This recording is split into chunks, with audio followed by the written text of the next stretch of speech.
Perhatikan gambar berikut. Dampak pergerakan lempeng tersebut adalah gerakan dampak dari gerakan transform. Nah, baca di sini. Pergerakan lempeng transform merupakan sebuah pertemuan antara dua lempeng tektonik yang bergerak secara horizontal dan berlawanan arahnya.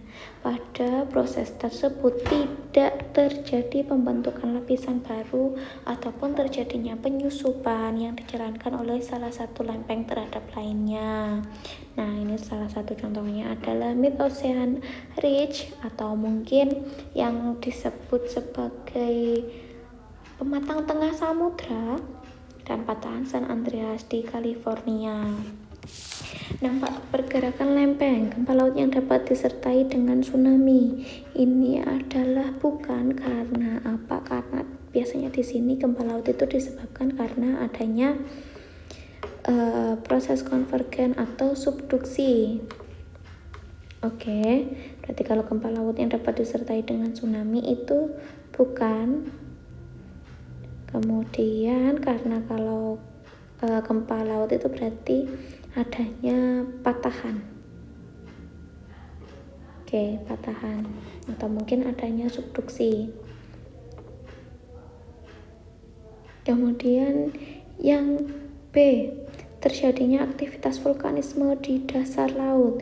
Kalau aktivitas vulkanisme di dasar laut itu bisa disebut sebagai Mid-Ocean Ridge atau pematang tengah samudra, atau itu biasanya karena proses divergen.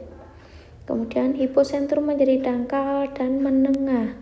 Hiposentrum menjadi dangkal. Hiposentrum itu sebenarnya ada hiposentrum dan juga ada epicentrum. Kalau misalkan hiposentrum itu adalah di paling bawah atau pusat gempa bumi paling bawah. Kemudian kalau epicentrum itu nanti misalkan gini, ini ada batuan, kemudian di sini ada mungkin pusat gempa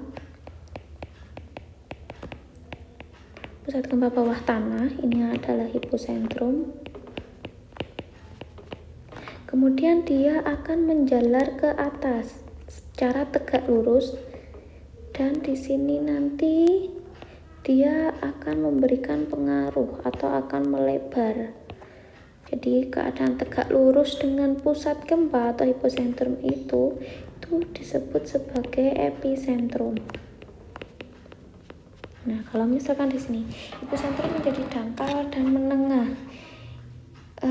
Jadi kalau misalkan hiposentrum ini menjadi dangkal, ini juga bukan, karena hiposentrum akan tetap berada di bawah, bukan akan menjadi dangkal. Kemudian menyempitnya palung pada tepian benua. Misal ada penggambaran sebuah daerah di mana dia memiliki palung. Ini adalah kerak samudra,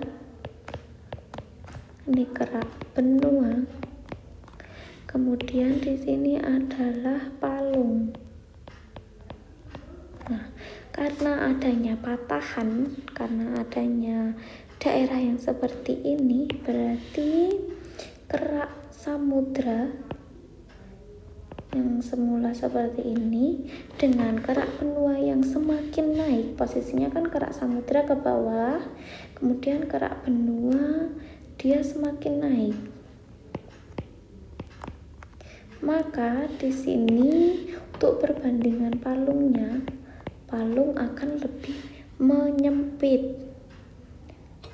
Nah, berarti jawabannya adalah D. Kemudian kalau E, tepi lempeng benua menjadi meluas, tidak. Ini sama saja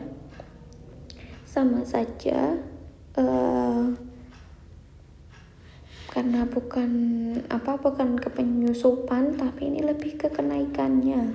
Jadi kalau meluas itu bukan meluas, itu adalah salah. Jadi jawabannya adalah D.